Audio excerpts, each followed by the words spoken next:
I've got a lot of sheet metal work to do. I'll give y'all a sneak peek into some future episodes. I've got a lot of stuff done back here and getting ready to start putting floor pans in this thing. Hang in here with me. I really appreciate y'all for tuning in. Also, guys, hit that like button and subscribe. Comment down on my video if I'm doing something wrong, if you don't like what I done. If you like Jeeps, if you like this kind of content, working on stuff, doing LS swaps, doing sheet metal repair, hit that like button, subscribe to my channel. There's going to be quite a few episodes on this Jeep until I get it done.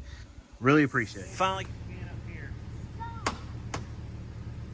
Okay.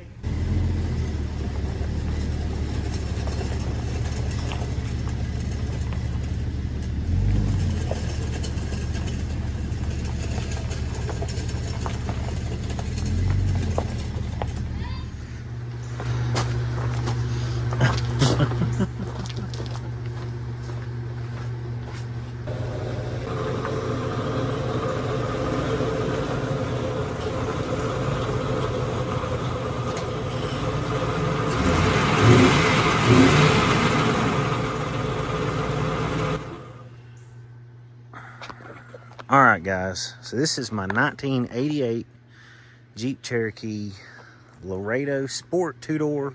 I've had this thing since 2006, so that's 19 years that I've owned this Jeep.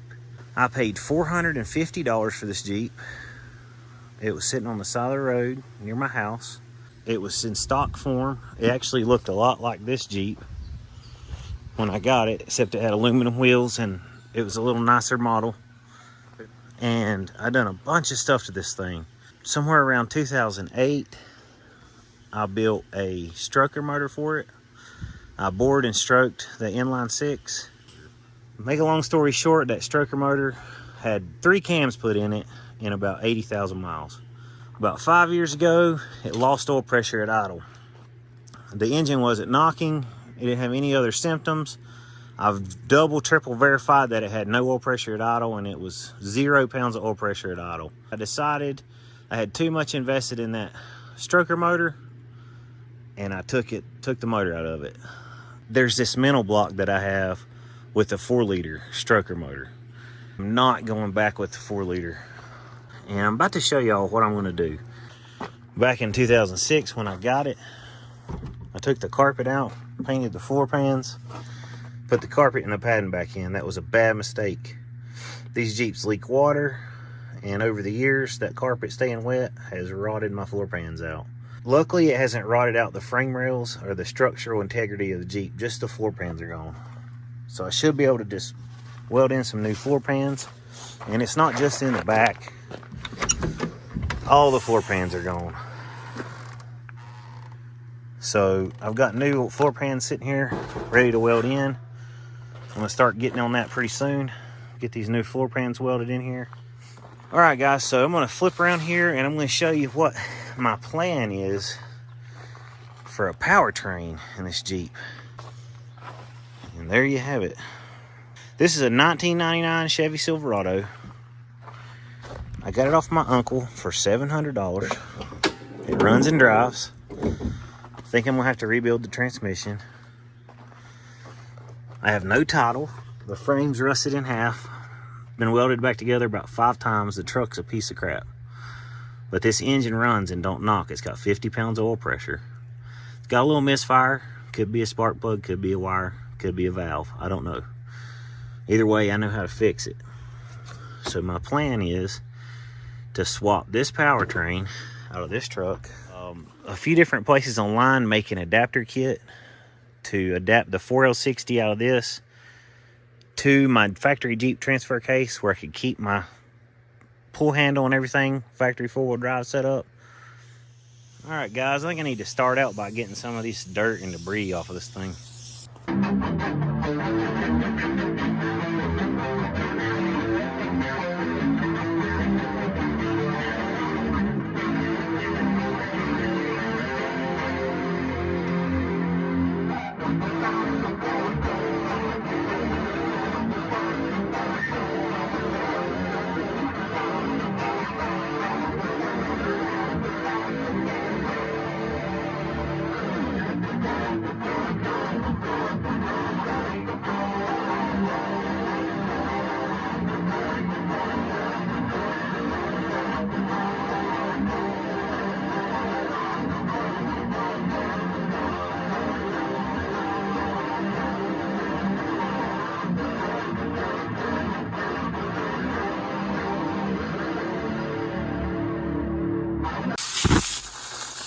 Guys, I'll be so glad to get rid of all this factory wiring. This is just junk. Finally back on this Jeep. The first step I'm gonna do is trying to clean up this engine bay right here. Y'all, I need a daggone garage with air conditioning. This working outside stuff, it's killing me. Why don't y'all subscribe to my channel? Send me some extra money there. Send me some support so I can build a garage and actually be able to make better content and not have to be dependent on the weather so much. That's my dad. This ought to be interesting. I'm gonna leave this camera running so y'all can hear him. He don't like being on camera, but he don't know it's on. I'm gonna take this cruise control module off. This cruise control on this Jeep never worked. There's really no reason for it to be on here.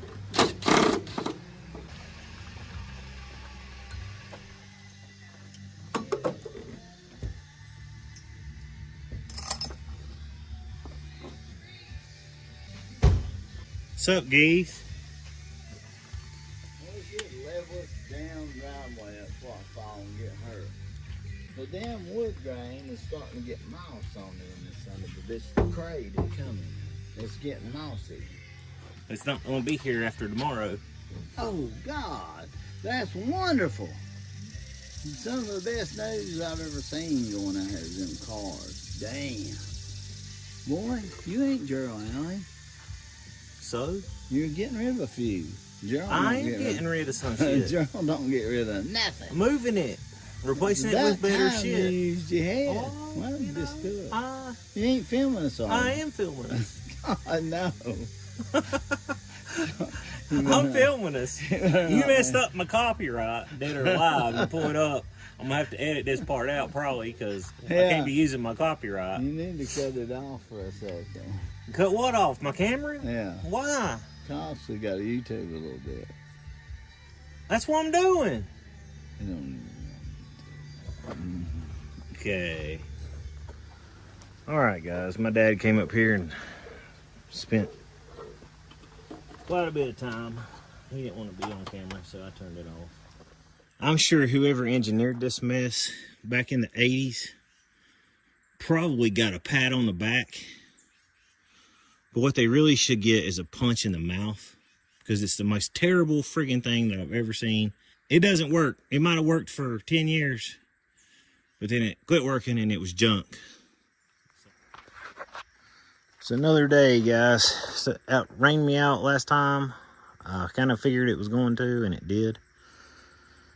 I've been out here for about an hour and a half, 2 hours or something, working, trying to get all these wiring harnesses out, get them loose. I got the main one that was over here on this fender out. It runs through this hole, around the front, underneath between the bumper and the radiator support, back through this hole, up to this bolt connector right here. I got all that disconnected. Got all my hoses and wires going through the firewall to the cowl up there to the wiper motor. Got all that disconnected. Still got this one harness right here that goes in through the firewall to underneath the dash. At this point, the next step I need to do to finish this engine bay is get in behind my dash and be able to hold that the other side of that bolt or grind it off or something to get that master cylinder out. I'm also, to get the dash out, I have to take the steering column off, and I need to get this steering shaft out of my way because this mount's got to be took off, and a conversion mount's got to be put in for my LS engine to mount to. I'm slowly working and getting everything tore down so I can clean, sand, and paint this engine bay, get it ready to start doing this swap. I need to get this dash out, get this steering column out so I can access all this stuff and get in here and work on this firewall.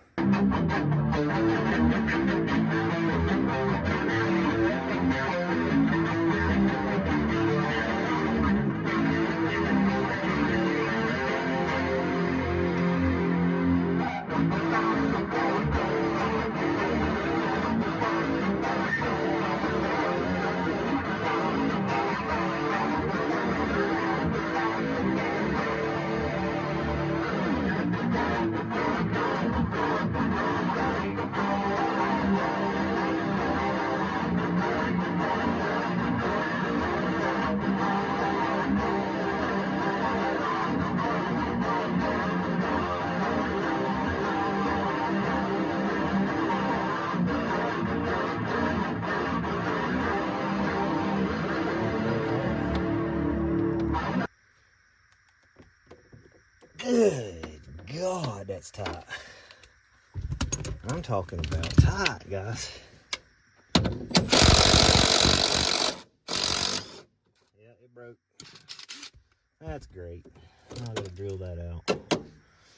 That's excellent. Something else to work on, something else to do. I honestly can't believe in owning this Jeep for going on 20 years.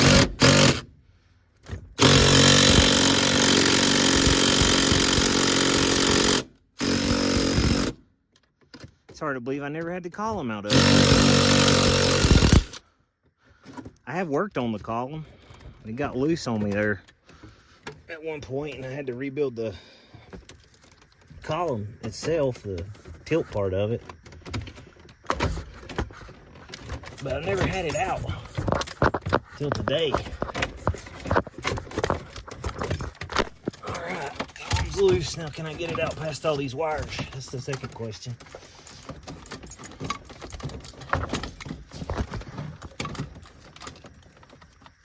Looks like there's a damn wire running up.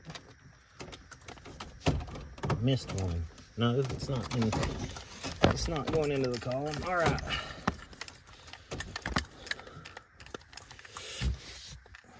I don't know if y'all can still see what's going on. I might knock my phone down a little bit, but got to unplug the ignition switch, which I have replaced at one point in the past.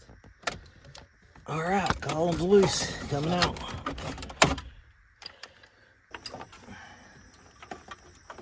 That's all on the dash, all on the dash. The thing is, there's not a big bolt connector right here that I can disconnect from all these wires, so everything that's on here has got to come off of the dash and stay with the firewall. So, try to get all this harness loose from inside here.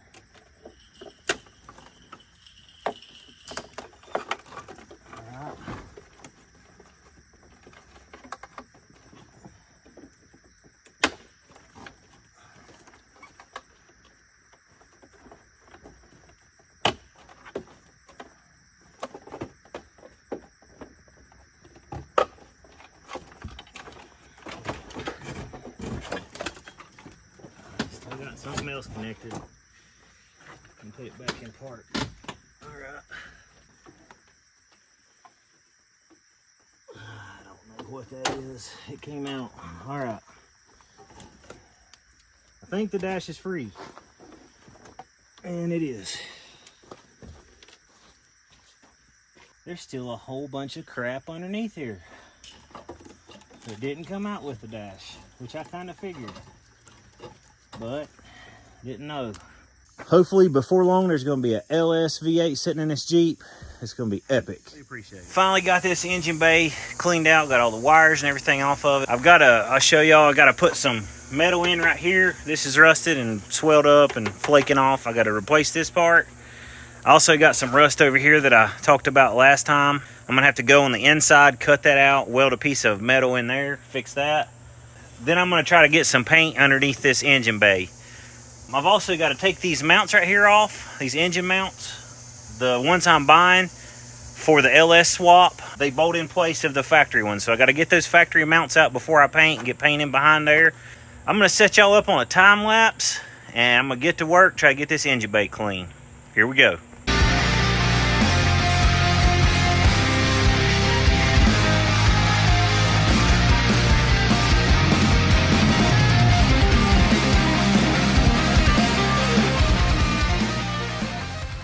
All right, guys, I got most of the grease and grime and junk off of this thing. I still got to wash it a couple more times, but I also took that black insulation off the hood. It was falling down.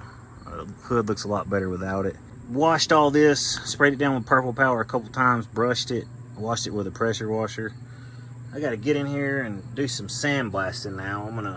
I've got a little spot sandblaster if I can find it, get it to work.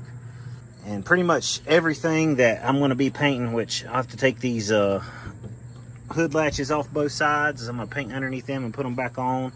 I'm going to go get my sandblaster out, see if I can get it start working. Here we go.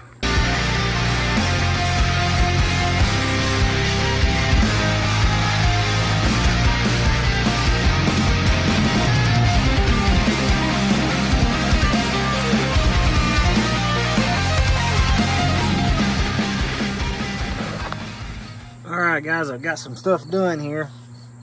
Done some spot blasting with my little sandblaster. I believe it's a snap-on. I can't remember. I got it off a tool truck when I used to be an automotive technician. DB019449. I've had it for a good while. It's a good little sandblaster. It just don't have enough of a, when you put the sand in, there's not enough sand and it doesn't go very long. It runs out and you got to constantly refill it. But it works pretty good for little spots. But pretty much everything you see with the green self-etching primer on it, I had hit a little bit with the sandblaster. I've got to get this transmission out of my way so I can get up under the bottom. Overall, I got quite a bit done in the last few hours. The next thing I'm going to do this afternoon is get this transmission transfer case out of this Jeep. Guys, I'm working on the ground. It's part of not having a lift and being a broke hillbilly. I got to start by getting these drive shafts out. I'm going to set this camera up and get started on it.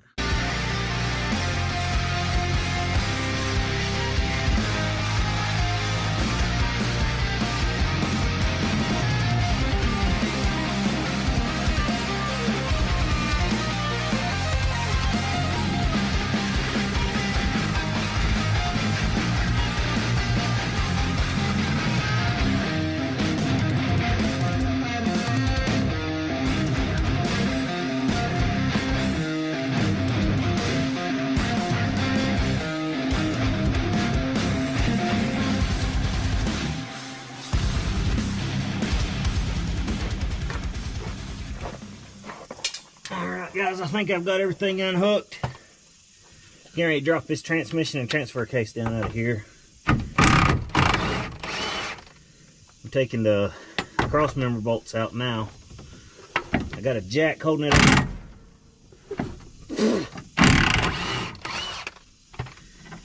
Well, there's a jack holding up the middle, and there's a ratchet strap holding up the front. I'm gonna go ahead and take the ratchet strap off, loosen it up real quick. That ratchet strap's been in there for 4 years,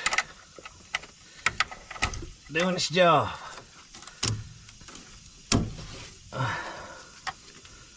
All right, I think it's about almost balanced on the middle.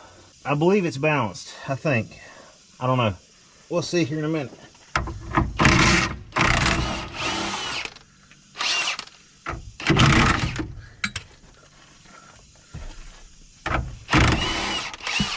All right, all the bolts are out of the cross member, so the transmission is sitting on the jack. Here we go.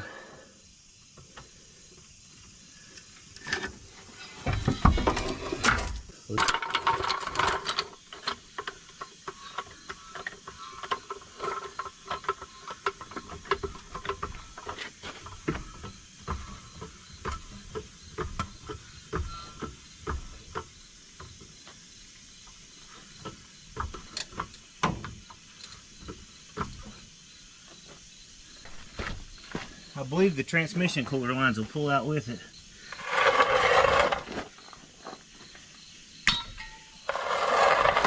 Thing's not light, boys.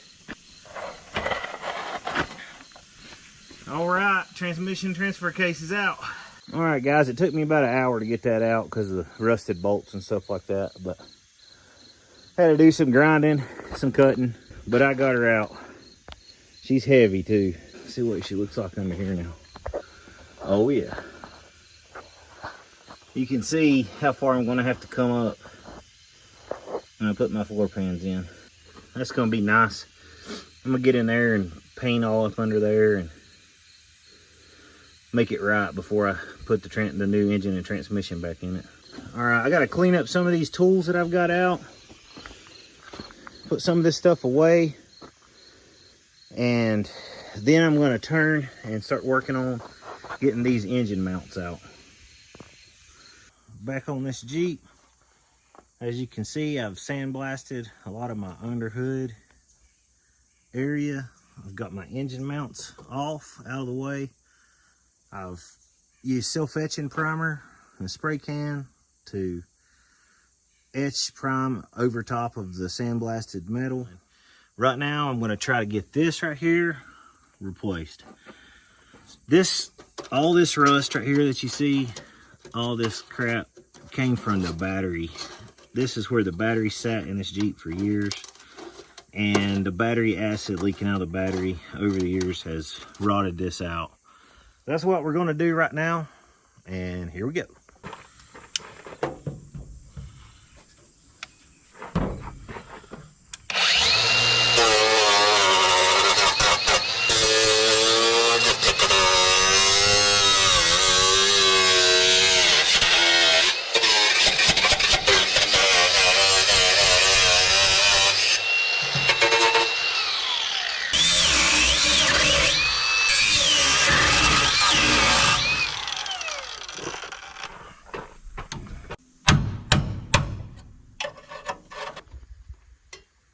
All right.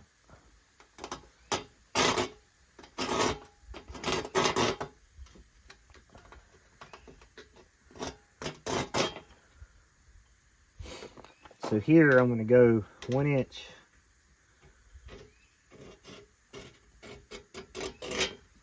I'm going to put it in here, see how it fits, and then tweak it from there. I'll move the camera over here where y'all can see. All right, guys.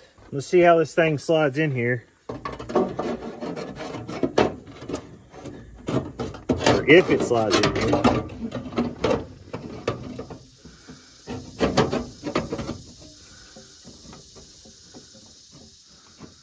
It's not too bad.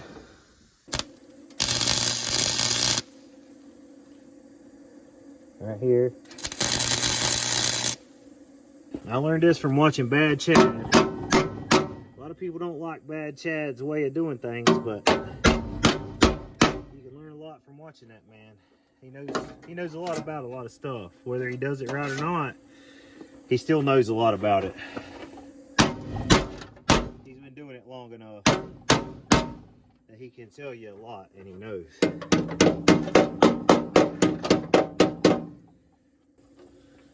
And tack it every 3/4 of an inch or 1/2 inch.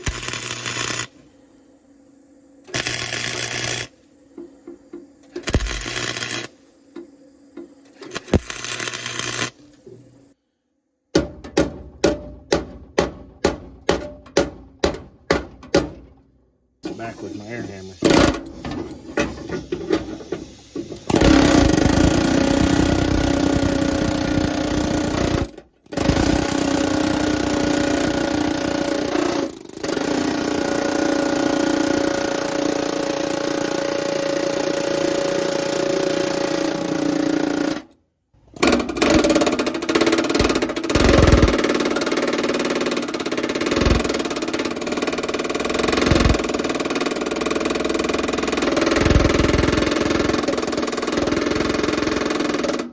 That's getting pretty close.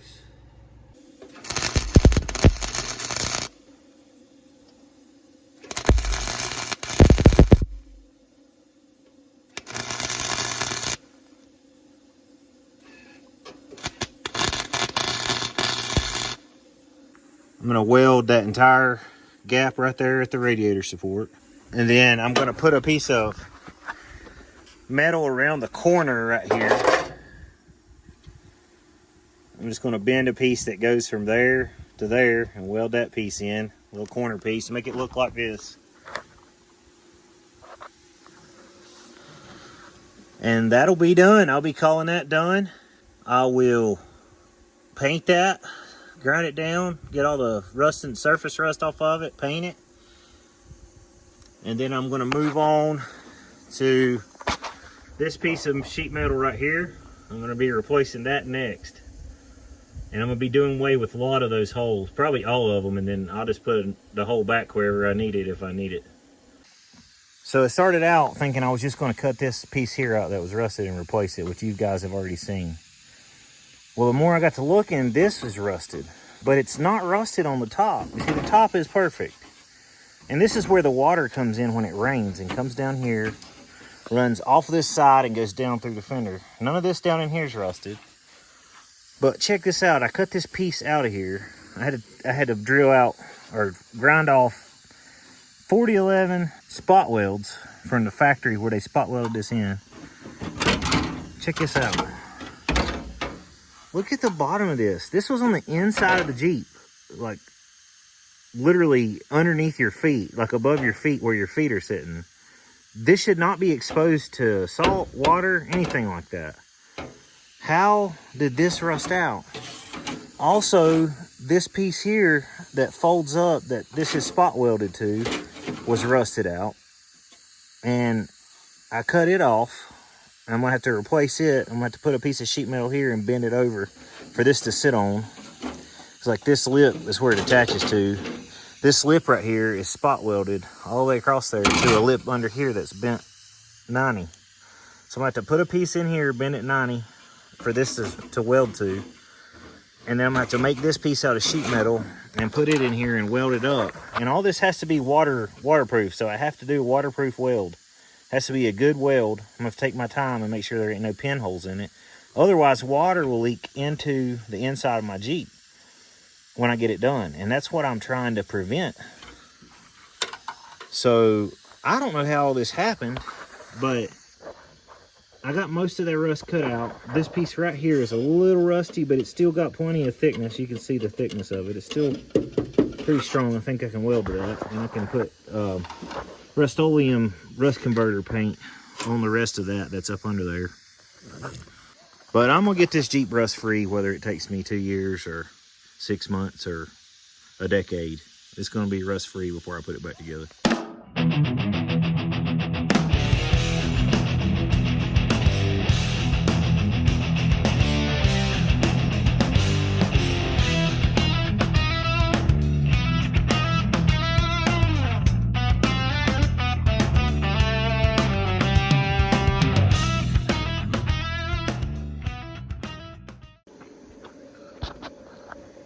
All right, guys, I got that piece welded in. It's not exactly straight across the top, but whenever I put the other piece in that folds over, you won't be able to see that, and it won't leak any water or anything, so we're good on that. I'm not spending a whole lot of time on making my welds and everything look pretty and smoothing everything out because it's underneath the hood. The main thing I'm concerned about is water leakage and structural integrity. Other than that, I'm not too worried about the looks of it. It's like on this last repair I done over here, I just left my welds. Said it's under the hood. It's probably gonna be covered up by a battery tray or something like that. I'm not too concerned about the welds being there. I'm not gonna spend a lot of time grinding those welds down, making them look good when it's not gonna be visible from the outside. So the next thing I have to do, so there's a lip underneath here that this piece sits on, this cow piece. Right here's the edge of it. Let's see if I can get y'all in close. So I have to make that lip and weld it to the back of here. So the next step that I have to do is take a piece of metal that's I need about a 3/4 of an inch lip. I'm gonna come down here about 1.5 inches on the back, make a piece of metal that comes up and makes a lip for this cow piece to sit on. All right, guys, I was able to find a piece of metal that came off of an old store sign. Need it.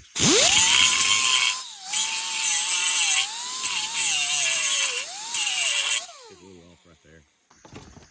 It's gonna sit in here just like this.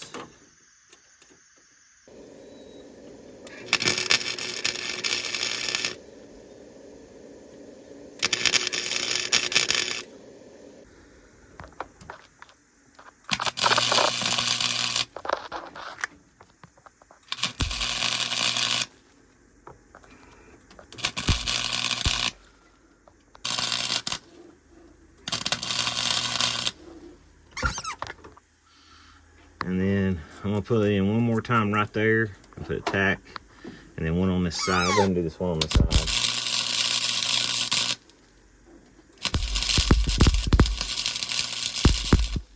All right, next step, making a cow piece.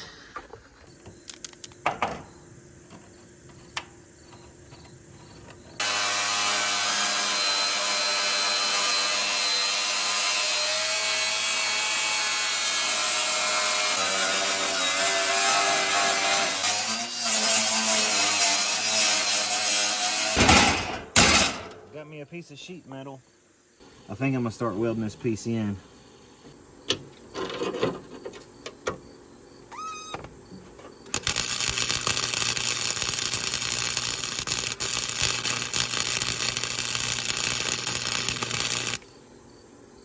I'm gonna get it all welded in, ground down smooth, and then I'll be back. All right, guys, I've got my cowl piece welded in. Got all the welds ground down the way as good as I need them to be. I am gonna use seam sealer on my welds, but the seam sealer I've got is 3M, and it says to use over primed or painted surfaces only. So I went ahead and I primed this with self-etching primer. I sanded all the surface rust off and got it down to bare metal, and I went ahead and went over all this with self-etching primer. As soon as the primer's dry, I'm going to take some of that 3M seam sealer. I'm going to go over top of these welds. You can see there's pinholes. My welder's not the best welder in the world. It's a Harbor Freight. It works. But I'm going to seam seal over top of all my pinholes, especially right in there. I'm going to make sure that's covered good in seam sealer. And once I get the seam sealer over it, then I'll paint it. And that part will be done. I've got to do some more work right in here, grind some of these welds down where somebody had welded this in the past, get all that smoothed out. Then I got to sandblast this piece here that goes back in here and paint it, get it welded back in. But overall, this repair took me about a day. It started raining on me and I had to quit and came back to it. But I'd say it took me about a full day of work to get in there, replace everything that you saw me replace, and get to this point. I definitely don't want those pinholes in there. I don't want, it rains directly in here when it rains, and I don't want water sitting in those pinholes and rusting this back out over time. I didn't spend all this time putting this in so it would rust back out, is all I'm saying. Overall, I'm super happy with the way this came out. It took a lot of work. It added more hours onto this project, but I don't want to slide an LS in this engine bay before I get this thing the way I want it. So, has to be done. Somebody's got to do it, and that person's me.